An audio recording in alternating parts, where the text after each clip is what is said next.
नमस्ते, मैं नकुल खंडेलवाल फिलहाल यूक्रेन की कीव शहर में स्थित सोलोमियांस्की डिस्ट्रिक्ट में रह रहा हूँ। हम हमारी बिल्डिंग के नीचे मौजूद एक बंकर में फिलहाल 2 दिन से यहाँ रह रहे हैं। हमारे पास राशन और पानी दोनों की काफी कमी है। जैसे आप देख सकते हैं, हमारे पास मुश्किल से 3 बॉटल पानी बचा है फिलहाल, और पानी की सुविधा हमको मिल नहीं पा रही है। जो दुकानें खुली थी पहले, अब वो बहुत लिमिटेड टाइम के लिए खुल रही है। काफी ज्यादा ट्रैफिक वहां है, और हम जिस जगह रह रहे हैं उसके 5 किलोमीटर के दायरे में फिलहाल आधे घंटे के अंदर 2 बॉम्ब ब्लास्ट अभी हुए हैं। हम देख पा रहे हैं, बहुत बुरी हालत है। झटका यहाँ तक आया था। हमको नहीं पता है हम किस तरह से आगे बढ़ेंगे, किस तरह से काम करेंगे। और जो इवैक्यूएशन प्लान्स बनाए जा रहे हैं वो बॉर्डर्स तक के लिए तो अच्छे हैं, बट कीव सिटी काफी दूर है बॉर्डर से। डायरेक्ट रूट भी देखें तो 560 किलोमीटर के अराउंड होता है हमारी जगह से पोलैंड की या तो फिर रोमेनिया की बॉर्डर के लिए। बट वो जो ब्रिज था जो उस जगह को कनेक्ट करता है, जिस तरह से हम कीव से बाहर निकल पाते हैं, वो ब्रिज कंप्लीटली तोड़ दिया गया है, डिस्ट्रॉय कर दिया गया है। ये अभी 1 घंटे पहले की खबर थी। हमें नहीं पता है हम वेस्ट में किस तरह से मूव करेंगे। रशियन आर्मी चारों तरफ से हमें घेर रही है, और रशियन आर्मी ने अब सोचना समझना बंद कर दिया है। वो मतलब सिविलियंस पे भी अटैक कर रहे हैं। कितने सारे वीडियोज आए हैं ऑफिशियल चैनल से कि रशियन टैंक्स लोगों की गाड़ियों पे चढ़ गए हैं। रेसिडेंशियल कॉम्प्लेक्सेस में इन्फेंट्री व्हीकल्स भेजी जा रही है। लोग अपनी तरफ से रजिस्ट कर रहे हैं, बट हम क्या करेंगे हम नहीं जानते हैं। और कहा जा रहा है कि बच्चों को बसेस में भर के लेके जाएंगे, तो फिलहाल 2 से 3 हजार बच्चे मौजूद होंगे कीव सिटी में। आप सोच के देखिए, अगर एक बस में 40 बच्चे भी आते हैं तो कितना वक्त लग जाएगा हमको यहाँ से निकालने में। हमारे पास राशन की कमी है, हमारे पास हर चीज की कमी है, हमारे पास रिसोर्सेज नहीं है बिल्कुल भी। हम लोग प्रिपेयर्ड नहीं थे। और इंडिया में फिलहाल ऐसी खबरें फैलाई जा रही है कि हाँ हमारी गलती है, हमको जल्दी टाइम पे एक्शन लेना चाहिए था। तो आप जरा एक बार सोच के देखिए कि ये फरवरी से ही फ्लाइट्स काफी ज्यादा बंद हो गई थी। मेजर एयरलाइंस काफी बंद हो गई थी अर्ली फेब से ही। हमको इंडियन एम्बेसी के द्वारा एडवाइजरी जारी करी गई 15 तारीख को, जो कि काफी देर हो चुकी थी ऑलरेडी। वो एडवाइजरी में भी कहा गया था कि सोच सकते हैं, you can consider living Ukraine. हमारे लिए इतना आसान नहीं होता है। हम लोग यहाँ पे हैं, हम लोग यहाँ पढ़ाई कर रहे हैं। हम 4th ईयर में हैं, हमारी काफी सारी प्रैक्टिकल क्लासेज है। हमको जिसको हमको ऑफलाइन करवाना है, अगर हम यहाँ नहीं रहेंगे वो ऑफलाइन नहीं होगी हमारी पूरी। अब हमारे एंगल से भी एक बार सोच के देखिए। हमको इन्फॉर्म किया गया 15 तारीख को एक एडवाइजरी के द्वारा। 23 तारीख को, 24 तारीख, 23 तारीख की रात को यहाँ पे अटैक चालू हो गए। हमारे पास मुश्किल से 6 दिन थे। आप सोच के देखिए कि इतने कम फ्लाइट्स, इतने कम ऑप्शंस में कैसे 20,000 बच्चे निकल पाते हैं। It was really impossible for us to do this. और जैसे कि आप जानते होंगे, एयर इंडिया की 3 फ्लाइटें थी। पहली फ्लाइट 22 को, 24 को और 26 को। 22 तारीख की फ्लाइट ही उड़ी है। हेलो, मैं खारकिव नेशनल मेडिकल यूनिवर्सिटी का स्टूडेंट हार्दिक सोपती यहाँ खारकिव में फंसा हुआ हूँ अभी। जैसा कि आपको पता है कि यहाँ पे बाहर वॉर चल रही है, तो इस सिचुएशन में हम अभी बंकर्स वगैरह में छुपे हुए हैं। तो जैसे कि बाहर यहाँ पे बम्बार्डिंग वगैरह होती है, तो हमें फटाफट बंकर्स के अंदर भागना पड़ता है क्योंकि बाहर अलार्म्स बज जाते हैं सिक्योरिटी वाले। तो अभी हम यहाँ पे मेट्रो में बड़ी बुरी सिचुएशन में हैं। हमारे पास खाने का स्टॉक भी लगभग 1 या 2 दिन का ही है, उसके बाद ख़त्म हो जाएगा। और पानी भी हमें कहीं से रिफिल नहीं हो पा रहा, पानी भी जल्दी ख़त्म हो जाएगा। और हमने एम्बेसी में कांटेक्ट किया और वो भी अभी कह रहे हैं कि उनके पास कोई इन्फॉर्मेशन नहीं है हमें यहाँ से रेस्क्यू करने की। तो मैं आपको दिखाता हूँ, यहाँ पे फंसे हुए सारे इंडियन स्टूडेंट्स और यहाँ के हालात भी आप देख सकते हैं।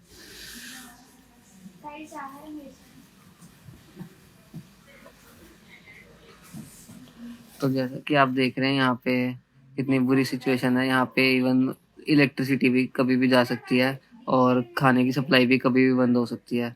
और अभी जैसे न्यूज़ वगैरह में भी आ रहा है कि आज खारकिव में बड़ी बम्बार्डिंग हो रही है, तो यहाँ की सिचुएशन का कुछ नहीं पता। और अगर हम एम्बेसी में कांटेक्ट करते हैं तो वो भी हमें कोई इन्फॉर्मेशन नहीं देते। तो हम इंडियन गवर्नमेंट से यही कहेंगे कि हमें जल्दी से जल्दी यहाँ से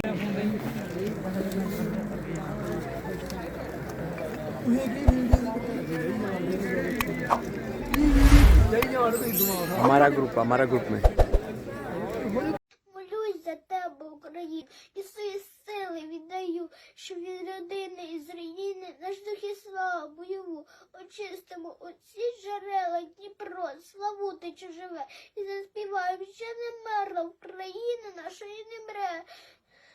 Слава Україні, героям слава!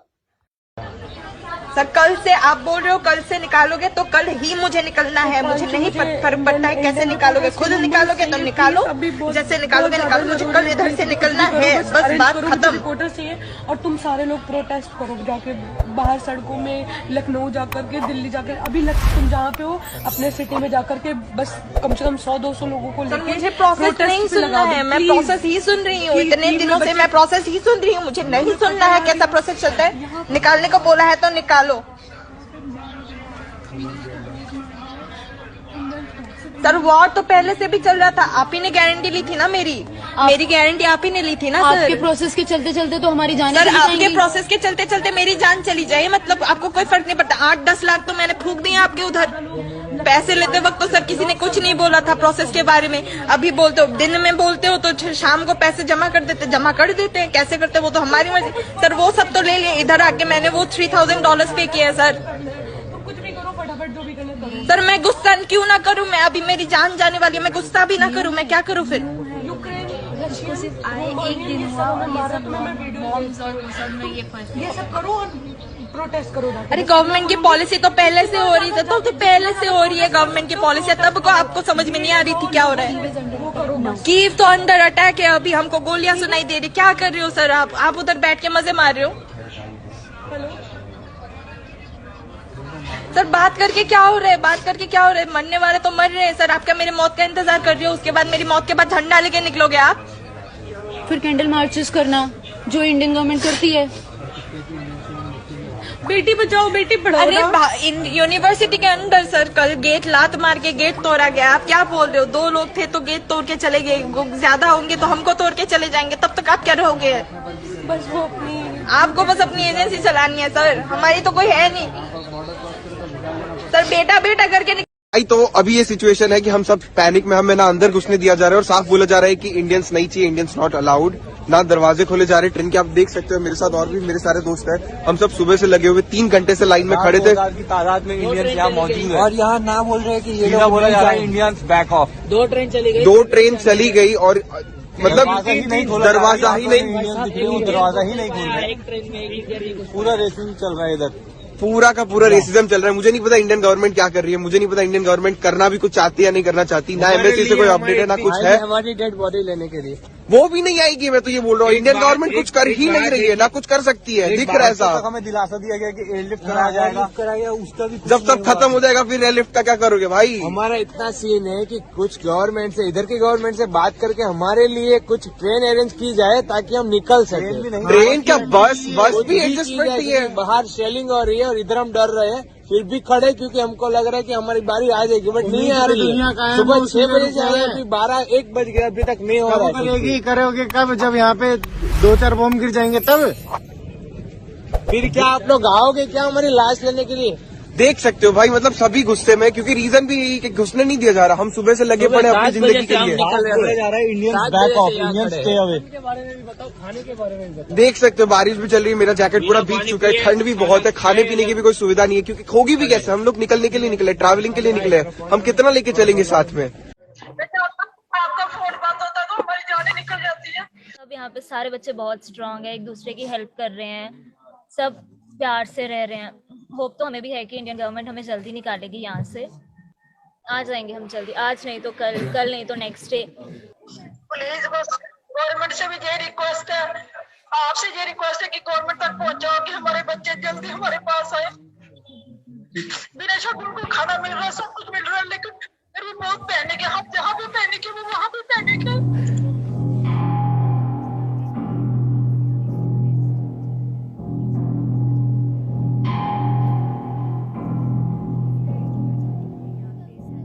बैंकों में बहुत लंबी लंबी लाइन थी और सुपरमार्केट्स में लाइन थी। ऐसी कोई भी सुपरमार्केट नहीं थी जहाँ पे आप आसानी से इजीली जा सकते हो।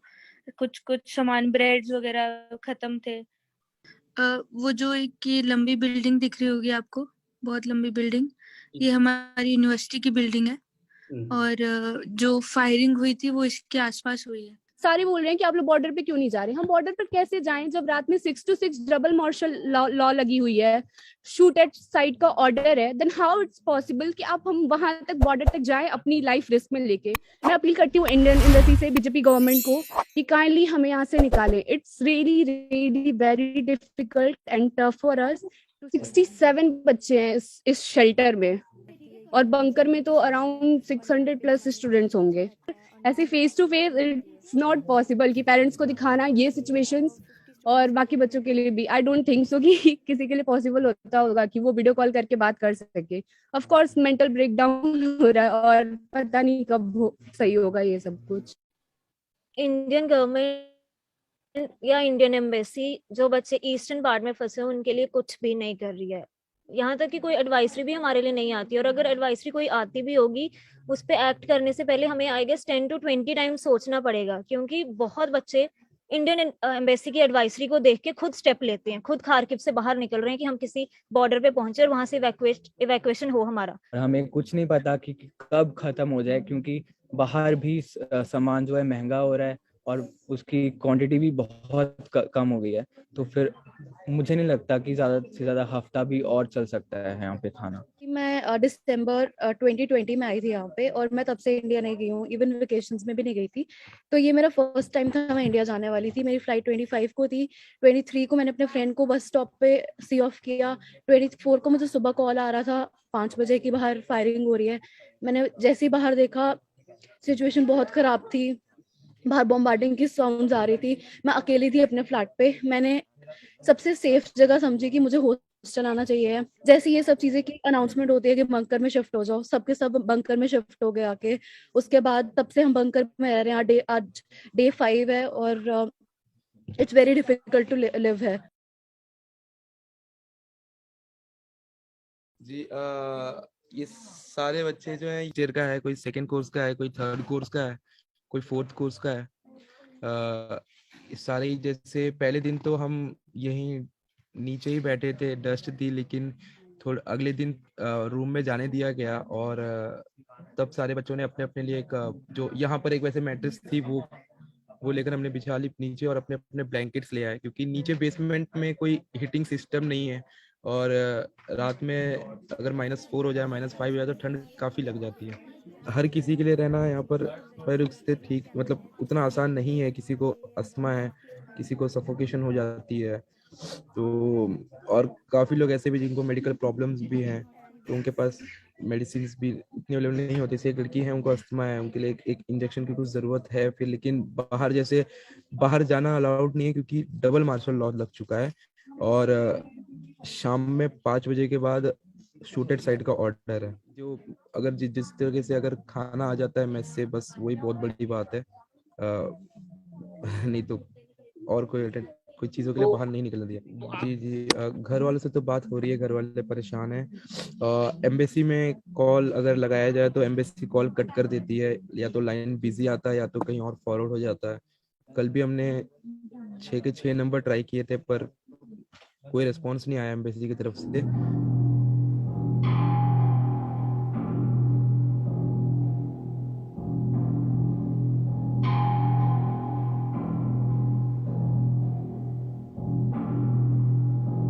जबकि बाकी कंट्रीज के गवर्नमेंट पाकिस्तान के बच्चे भी निकले हैं। खारकिव से कुछ बच्चे हैं पाकिस्तान के जो उनकी गवर्नमेंट द्वारा जाए गए हैं, और हमारे बच्चे ने कॉन्फिडेंस दिखा के खुद चले गए। वो लोग वहां पे अपने रिस्क पे, अपने दम पे। आधे बच्चे अगवा हो चुके हैं। 3 लड़कियां हैं वो अगवा हो चुकी हैं। एक लड़की को हम खुद जानते हैं, वो टर्नोबिल यूनिवर्सिटी से है। वो 3 दिन से हम अभी यहाँ आए जिसको बोला जा रहा है इवैक्यूएशन। आई डोंट नो यहाँ पे सब में से अग्री करेंगे इस बात पे, इसको इवैक्यूएशन का नाम दिया गया है। पर आप एक बात बताइए, जो कंट्री ऑलरेडी सेफ थी रोमेनिया, वहां से आप हमें फ्लाइट से यहाँ लेकर आए, आप इसको इवैक्यूएशन कैसे बोल रहे हो? हमें जो वहां पे यूक्रेन में आपको सेफ्टी प्रोवाइड करना चाहिए था, हमें जो सिटी ऑलरेडी इतनी खतरनाक थी वहां पे या तो एम्बेसी से किसी को मदद के लिए भेजना था ताकि स्टूडेंट्स को वो गाइड कर सके बॉर्डर पे, वो तक नहीं किया गया है। स्टूडेंट्स को बस बोल दिया गया कि आप अपना बस पकड़ो और चले जाओ। एमबेसी ने ये भी क्लेम किया है कि वहाँ पर हेल्पलाइन जारी की गई है। जी, आपको पता है, आपने यहाँ पूछ लीजिए, सब लोग हैं जो कभी आपका फोन नहीं उठाएगी, और जब फोन उठाएगी ना 10 लोगों को 10 बातें बोलेगी, और लास्ट अगर आप ज्यादा क्वेश्चन करोगे ना वो सीधा बोलेंगे सॉरी सर, हमें इसके बारे में ज्यादा इन्फॉर्मेशन नहीं है, हमें फ्री फ्लाइट्स नहीं चाहिए थी। शायद आप लोग उनसे भी पूछा, आप लोगों को फ्री फ्लाइट चाहिए थी या यूक्रेन में आप लोगों को सेफली बॉर्डर आना था? सेफली बॉर्डर तक आना और बॉर्डर से क्रॉस करना, ये वाकई में ये है प्रॉब्लम, ना कि वहां से इवैक्यूएट करा के लेके आ जाना। ये तो सिर्फ है ना, जैसे सर ने बोला अभी, जैसे प्लेन में जब आए थे तो बैक एंट्री लेके अपने आप को बड़ा दिखाना अच्छी बात नहीं है। एग्जैक्टली पता है प्रॉब्लम क्या है? खार्किव में, सूमी में, वहाँ उतारो कार्गो। एक्चुअली इंडियन आर्मी के ऊपर नहीं करेगी रशियन आर्मी हमला, वहाँ उतारो कार्गो और वहाँ से निकालो बच्चों को, क्योंकि वहाँ से उनके पास आने तक का ऑप्शन नहीं है। बच्चे भी खार्किव में फंसे हैं, उनके पास 7 दिन से बंकर में है, जिनके पास खाने के लिए कुछ नहीं है। लिटरली बता रहा हूँ मैं आपको, बॉर्डर पे पता है इतनी गंदी भीड़ है, सारे बच्चे पहने के वो बॉर्डर पे भग के जाते हैं, बॉर्डर क्लोज हो जाते हैं। आज आप बोल रहे हो, आपने एडवाइजरी देखा होगा, कल बोला गया था कि आप किसी भी हाल में निकलो, चाहे कुछ भी हो जाए निकलो। सर लास्ट मोमेंट आपने ये बातें क्यों बोली? जब सिचुएशन और ज्यादा खराब हो गई तब आपको क्यों निकला कि नहीं, बच्चों को तो खुद ही अब निकलना पड़ेगा? सर कल मजबूरी थी, क्योंकि सबने यहाँ पे जानते हैं हमारे एक कलीग की डेथ हो चुकी है। सर मजबूरी थी सबका निकलना, नहीं निकलते सर, घर से प्रेशर है सबके ऊपर कि क्या हो जाएगा। हमें नहीं चाहिए फ्री फ्लाइट्स, हमें बस बॉर्डर तक सेफली पहुंचाइए। हम सरकार से ये एक्सपेक्ट करते हैं, हमें नहीं चाहिए, हम ये 10 बार बोल रहे हैं, प्लीज हमें इवैक्यूएशन नहीं कराना है अगर ऐसा इवैक्यूएशन है। जी कैसे हैं हालात यूक्रेन के? आप जींद लौटे हो, भारत सरकार ने कैसा काम किया और क्या कहेंगे आप? अब घर पहुंच चुके हैं सेफ। आई थिंक मेरे अकॉर्डिंग सब अच्छा रहा, पर अगर देखा जाए तो थोड़ा मतलब स्ट्रगल था इसमें आने में, पर ऑलमोस्ट ठीक था। पोलैंड आने के बाद मेरे को कोई प्रॉब्लम नहीं हुई, पर यूक्रेन में बहुत ज़्यादा प्रॉब्लम हुई। हम ऐसे ही खड़े रहे वहाँ पे बहुत ज़्यादा देर, बहुत स्ट्रगलिंग था वो फेज़। तो मैं बस इतना ही कहूँगी कि जो और बच्चे फंसे हुए हैं उनके अगेंस्ट ऐसा ना हो, तो उनकी हेल्प करो। जी, तो कौन सी यूनिवर्सिटी में पढ़ते थे आप? मैं टर्नोपिल नेशनल मेडिकल। तो कितनी दूर है पोलैंड बॉर्डर से वो? आई थिंक 2 आवर्स का रास्ता है। तो वहाँ से कोई कैब से आया, बस से, कैसे पहुँचे पोलैंड? बाय बस। तो आराम से मिल गई थी बस? बस आराम से मिल गई थी, बस पीछे छोड़ दिया था कैब वाले ने हमें, फिर हमें 30 किलोमीटर पैदल चलना पड़ा। 30 किलोमीटर पैदल चलकर आप पोलैंड बॉर्डर पहुँचे। कौन सा ईयर है आपका वहाँ? 3rd ईयर है। तो जो बस वाले हैं वहाँ पे, जो कैब वाले हैं, वो क्या किराया ले रहे हैं यात्रियों से जो पोलैंड बॉर्डर की तरफ जा रहे हैं? मैंने तो पे किया है 700 ग्रेविन वहाँ के, यानी कि 2100 रुपये इंडिया के। तो पहले से जो किराया था वो ज़्यादा लिया जा रहा है वहाँ पे या सेम है? ऐसा कुछ नहीं, नॉर्मल है ये तो, बस इसका चार्जेस है। तो पोलैंड बॉर्डर पर आप जैसे पहुंचे तो वहाँ पर कोई दिक्कतों का सामना करना पड़ा हो? कई वीडियोस भी वायरल हुए हैं, कई जो सैनिक हैं यूक्रेन वाले वो अच्छा बिहेव नहीं कर रहे इंडियन के साथ। ऐसा यूक्रेनियन बॉर्डर पे थोड़ा प्रॉब्लम थी, क्योंकि उनके पास कोई नोटिफिकेशन नहीं था कि बच्चों को क्रॉस करवाएं बॉर्डर, तो उनके पास कोई नोटिफिकेशन नहीं था यहाँ से। फिर थोड़े टाइम के बाद मतलब उन्होंने खोल दिया था ऐसे। तो जब यूक्रेन बॉर्डर पहुंचे तो वहाँ क्या क्या चेकिंग होती है, कैसे आपको क्रॉस करने देते हैं बॉर्डर? कितनी बड़ी लाइन है, कितना लंबा जाम लगा हुआ वहाँ पे? बहुत सारे बच्चे ऐसे ही थे, मतलब अप्रोक्स 5 किलोमीटर तक बहुत बड़ी लाइन थी। हमें 3 बार लाइन में लगना पड़ा, क्योंकि हमारा जब भी टर्न आ रही थी हमें पीछे भेजा जा रहा था कि पीछे जाओ, गो बैक। और फिर बहुत टाइम हम अप्रोक्स 48 आवर्स वहीं खड़े रहे। माइनस का टेम्परेचर था, बहुत स्ट्रगलिंग था। वहाँ पे पानी पीने के लिए भी नहीं था, इवन वॉशरूम भी नहीं थे यूज़ करने के लिए। हमें खाने के लिए भी कुछ नहीं मिल रहा था वहाँ। तो कितने दिन भूखे रहे आप वहाँ पे? मैं 3 डेज। 3 डेज तक कुछ नहीं मिला? कुछ नहीं मिला, हमने पानी तक नहीं पिया। तो पहले जब आप वहाँ फंसे तो कहाँ पर रहना पड़ा आपको? हम कहीं नहीं, रोड के ऊपर खड़े हुए थे। ठीक है, तो बंकर वगैरह में भेजा गया आपको? नहीं, बॉर्डर के ऊपर कहीं बंकर नहीं थे, वहीं पे खड़ा होना था सबको। हम रोड के ऊपर ही खड़े, इवन बैठने की तक की भी जगह नहीं थी वहाँ पे, हम खड़े ही रहे थे। क्या नाम है आपका? प्रीति।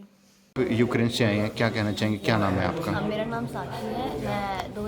मेरा नाम साक्षी है। मैं 2017 में यूक्रेन गई थी और मेरा 5 साल का कोर्स वहाँ पे कंप्लीट हो गया है। अभी भी 1 साल बचा हुआ है और मैं 24 को अपनी सिटी से निकली थी फ़्लाइट के लिए, लेकिन मुझे फ़्लाइट नहीं मिल पाई, तो इसलिए हम 26 को बॉर्डर के लिए निकले ओडेसा से, और फिर वहाँ से हम लोग 25 घंटे में हम बॉर्डर तक पहुँचे। उसके बाद 12 घंटे वेट करने के बाद बॉर्डर क्रॉस किया, और फिर वहाँ से हम लोगों को 8 घंटे की बस मिली जहाँ एयरपोर्ट तक की, और वहाँ से हमें इंडियन गवर्नमेंट ने फ्री फ़्लाइट प्रोवाइड करी और हम लोग बहुत आसानी से 1 मार्च को इंडिया आ गए। तो इस समय मौजूदा हालात कैसे हैं वहाँ पर? वहाँ पर इस समय ज़्यादातर बच्चों को इंडियन गवर्नमेंट निकाल चुकी है, वहाँ पर बॉर्डर क्रॉस करा चुकी है, तो वो लोग बिल्कुल सेफ है। लेकिन फिर भी अभी भी कुछ बहुत से बच्चे बचे हुए हैं जो लोग कुछ सिटीज़ में फंसे हुए हैं, तो उनको भी निकालने की कोशिश कर रही है गवर्नमेंट। गोलाबारी जब अभी तो बहुत ज़्यादा चल रही है, लेकिन जब हम थे तब चल रही थी, लेकिन ऐसा था कि रात में ज़्यादा चलती थी, दिन में नहीं होती थी। लेकिन उस टाइम पे गवर्नमेंट ने भी उतने स्ट्रिक्ट एक्शंस नहीं लिए थे। अभी गवर्नमेंट बहुत स्ट्रिक्ट एक्शन ले रही है जब से एक बच्चे की डेथ हुई है तब से। तो आप यूक्रेन के कौन से शहर में पढ़ते थे? मैं यूक्रेन में डेनिप्रोपेट्रोव्स्क में पढ़ती थी और मेरी ओडेसा से फ़्लाइट थी, तो मैं वहाँ से बॉर्डर क्रॉस करने के लिए निकली थी। नहीं, वहाँ पे फ़्लाइट्स वगैरह बिल्कुल सब फ्री है, गवर्नमेंट ने बिल्कुल फ्री कर रखी है। बस हमें यूक्रेन से बॉर्डर तक आने के लिए पे करना पड़ रहा है। ठीक, थैंक यू।